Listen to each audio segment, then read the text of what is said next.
نشے کی بیماری ایک بہت ہی کمپلیکیٹڈ بیماری ہے، اور جب بھی کوئی شخص اس بیماری کا شکار ہوتے ہیں تو وہ ڈینائل میں چلے جاتے ہیں، جس کی وجہ سے وہ بیماری اور بیماری کی تباہ کاریاں اور خرابیوں کو نہیں دیکھ پا رہے ہوتے اور وہ علاج کے لیے راضی نہیں ہوتے۔ ڈینائل اصل میں ایک ڈیفنس میکنزم ہے جو کہ نیچرلی ان موقعوں اور ان واقعات پر پیدا ہوتا ہے جب ہم کسی بھی تکلیف دہ سچویشن سے گزرتے ہیں یا کسی شیمفل سچویشن سے گزرتے ہیں، یا ہم سے کوئی غلطی سرزد ہو جاتی ہے یا ہمارا کوئی لاس ہو جاتا ہے، تو ڈینائل ایک انوالنٹری اور خود کار پیدا ہونے والا ایک دماغ میں دفاعی نظام ہے جو کہ ہمیں بیسیکلی ایموشنل کانفلکٹ اور انگزائٹی سے بچانے کے لیے پیدا ہوتا ہے۔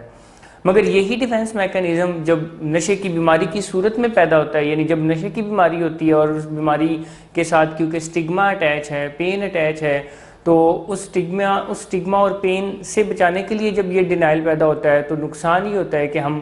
مانتے ہی نہیں ہیں کہ ہم بیمار ہیں، تو پھر ہم علاج کس چیز کا کروائیں، اور جب ہم علاج نہیں کرواتے تو بیماری ہر آنے والے دن کے ساتھ بڑھ رہی ہوتی ہے، کیونکہ یہ ایک پروگریسو ڈیزیز ہے اور بیماری کی تباہ کاریاں ہیں وہ بھی بڑھ رہی ہوتی ہیں، ہم ان سے کب تک آنکھیں بند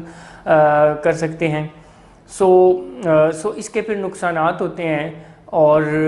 وہ نقصانات اس لیول پر چلے جاتے ہیں کہ ہماری زندگی مکمل ڈس فنکشنل ہو جاتی ہے۔ سو ڈینائل ایک وجہ ہے جس کی وجہ سے کوئی شخص علاج کے لیے راضی نہیں ہوتا۔ اسی لیے تو یہ کہا جاتا ہے کہ جب کوئی شخص نشے کی بیماری کا شکار ہو تو اس کے علاج کے لیے جو فیصلہ ہے وہ فیملی نے کرنا ہوتا ہے، کیونکہ علاج کا جو فیصلہ ہے وہ صحت مند ذہنوں سے ابھرتا ہے، اور فیملی کیونکہ صحت مند ہوتی ہے تو وہ علاج کا فیصلہ کریں۔ اور یہ ڈیپینڈ کرتا ہے کہ فیملی کو وقتی اور فوری کیا اقدامات کرنے چاہیے، یہ مریض کی سیویرٹی، بیماری کی سیویرٹی اور کنڈیشن پر ڈیپینڈ کرتا ہے۔ اگر تو مریض کی زندگی مکمل ڈس فنکشنل ہے، انہوں نے کام کاج بند کر دیا ہے، وہ کوئی بھی کسی بھی طرح کی بات سننے کو تیار نہیں ہے، انہوں نے تعلیم بھی ترک کر دی ہے، اور وہ ہر وقت غصے میں رہتے ہیں، وائلنٹ رہتے ہیں، کمرے میں بند ہو گئے ہیں، تو پھر کرائسس انٹرونشن ہونا چاہیے، فیملی کو فوراً ہاسپٹل وزٹ کرنا چاہیے، ڈاکومنٹیشن کرنی چاہیے، اور پھر ہاسپٹل سے ایمبولینس میں کوالیفائڈ ٹیم ایک جاتی ہے جو کہ مریض کو انٹروین کر کے ہاسپٹل لے آتے ہیں، اور ہاسپٹل میں رکھ کے انڈور کر کے مریض کا علاج ہوتا ہے۔ مگر اگر مریض کی زندگی ابھی مکمل طور پر ڈس فنکشنل نہیں ہے اور وہ بات سنتے ہیں، بات مانتے ہیں اور غصہ نہیں کرتے ہیں، تو پھر فیملی کو سب سے پہلے انیبلنگ کو بند کر دینا چاہیے، کیونکہ جب تک فیملی انیبلنگ کرتی رہتی ہے تو وہ مریض کے ڈینائل میں رہنے میں مددگار ثابت ہوتی ہے، کیونکہ انیبلنگ میں فیملی بیماری کی وجہ سے جتنی بھی خرابیاں پیدا ہوتی ہیں، جتنی بھی تباہ کاریاں پیدا ہوتی ہیں، ان کو